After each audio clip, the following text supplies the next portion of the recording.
Western art. You have also many different options at the time. Correct. In the 40s. When you would look, you have many different decisions. So after, we would have to enter in more precise discussion. What were they able to see? What kind of universality? Because, you know, even when you would be, let's say, early 40s, I'm convinced that when you would look carefully to what people would see in Paris, in London, in Roma, and in Madrid, you would see absolutely different worlds. Apart from maybe the two major artists who were shown and or circulated. Because it's very interesting to see that at this time, not all the artists had exhibitions all over, but you had certain key works which were circulating. So you know what kind of, what did they see, what did they want? After that, when you think about the Kolkata group and what people did after, there is this, the common points might be a certain idea of between the famine, the displacement of people, or there is, I would say, more this kind of humanist side of universality, because if you can deny that there is, when you are addressing body degradation, extremely, or extreme survival and dying conditions, it's one way of being universal, because I'm afraid this is common, or any subject able to deal with these issues. Even so, of course, it makes a difference if you know, because you read, you heard about, you saw pictures, and you went through. Of course, it makes a difference, but nevertheless, it's a kind of, it's either an experience or a knowledge which is common to reference, which is common to any subject. Right. So on this level, I think it's probably you could show some, not all, the specific what he developed out of famine and the drawings, and you could show next to many works coming from very different artists, and we would see, of course, resonance. Of course. Since you mentioned Gaitonde, for example, so if you allow me to shift our discussion a little bit, I would also like to think, I try to think, since I'm also right now working on Ganesh Halui, and so I'm trying to look at the deeper aspects, not only of his work, but also of the fact, in spite of the idea of inclusivity or inclusiveness, it is true that primarily modern Indian art, apart from only few artists, is figurative. By and large, is figurative. So, from your response, the way you respond to modern art, do you think it's a good question to ask why there are so few artists working on abstractions? I would say yes and no, because for me the interesting point is to acknowledge that when you begin to look at works in very different contexts, you come to the point that this kind of iconic distinction with like abstraction or figuration versus abstraction is not functioning everywhere. You know, I really, you could say it's late, but I really realized in a very, very strong way when I was in Singapore a few years ago, and I was there for organizing an exhibition, so I could spend time. And they were just inaugurating the National Gallery of Singapore, NGS, with a very big exhibition dealing with Southeast Asian. So for speaking fast, Southeast Asia is all Asia, without China and without India. it's fast, huh? Because and so I was many countries involved. And you know, after seeing the exhibition, I went 2 hours the first day, and after I went back, I went to check a few things. And after, little by little, you know, you come to the part, you say, but it's all about representation,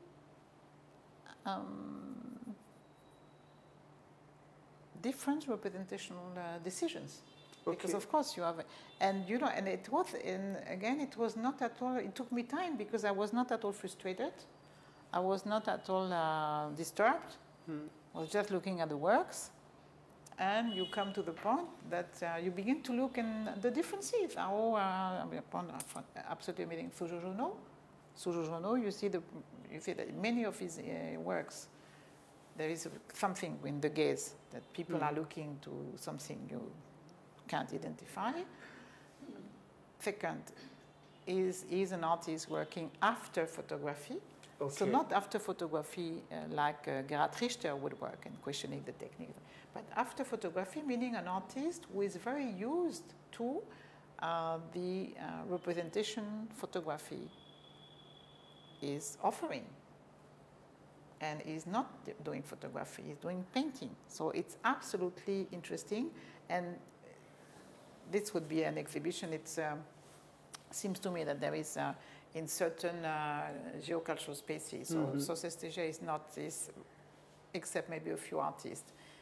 But I remember visiting for the first time the museum of, it's not Qatar, it's where you have many problems with Shia people at the moment. It's one of the Gulf. I have no, but I see the place, Manama. The capital is Manama. Okay. Manama. It's capital Manama. How do you spell it? M-A-N-A-M-A. Manama. Capital is Bahrain. Okay. I was visiting the museum.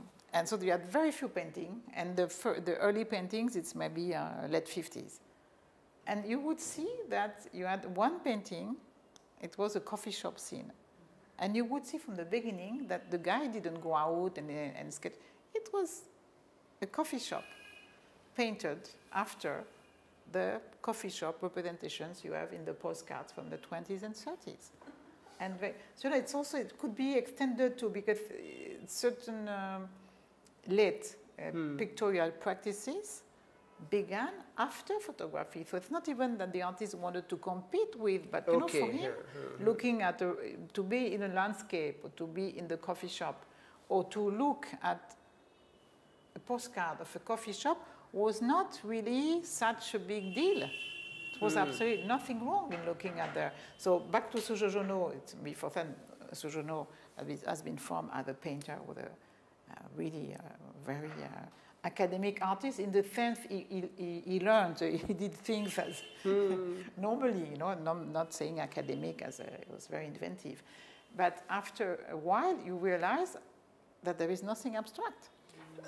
So meaning if you know, so if you want to build a narrative or a discourse, you have some problem. And maybe the most non-figurative, meaning with no figures, you can identify as a figure which is something close to an object you identify, your human body, was Latif Mueddin. But Latif began working in Berlin with still life, with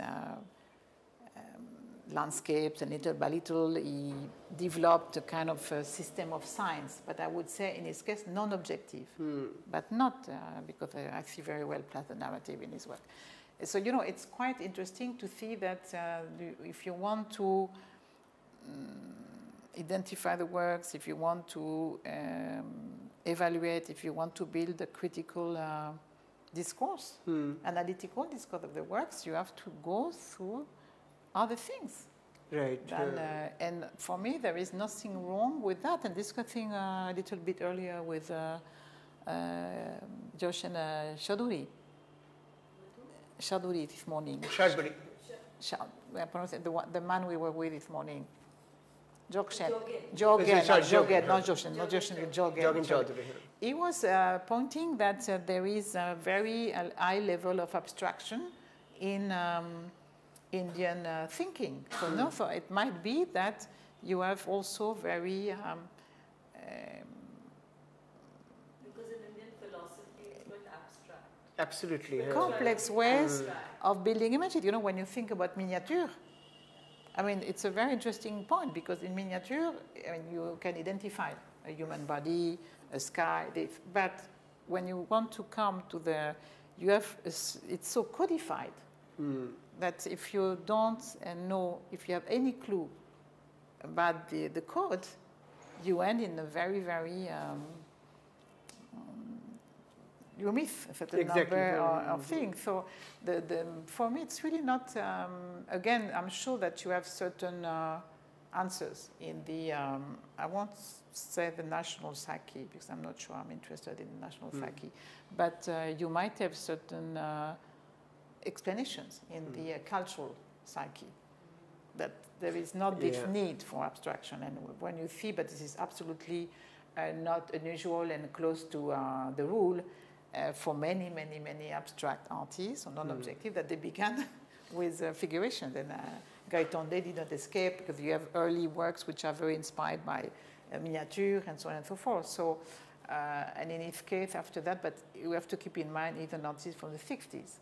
Correct. And he's not the only non-objective artist from this moment, whether you were Indian, American, Russian, or It's a movement of abstract. you know, understanding abstraction out of a very deep knowledge of a certain kind of spiritual and, I would say, materialist tradition. Right. How you, what you associate with a certain texture, with a certain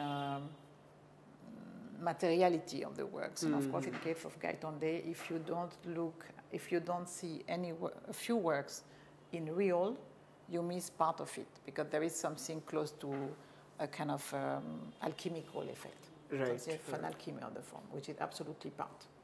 So, you know, the point is not that it looks like Rothko, it doesn't look at all from Claude, it doesn't look at all like Rothko. It's absolutely stupid, not because you have a kind of, sometimes the color is close to flippering. It's not the texture, the way it comes to this, it's completely different. Right. So there might be a reason why there is this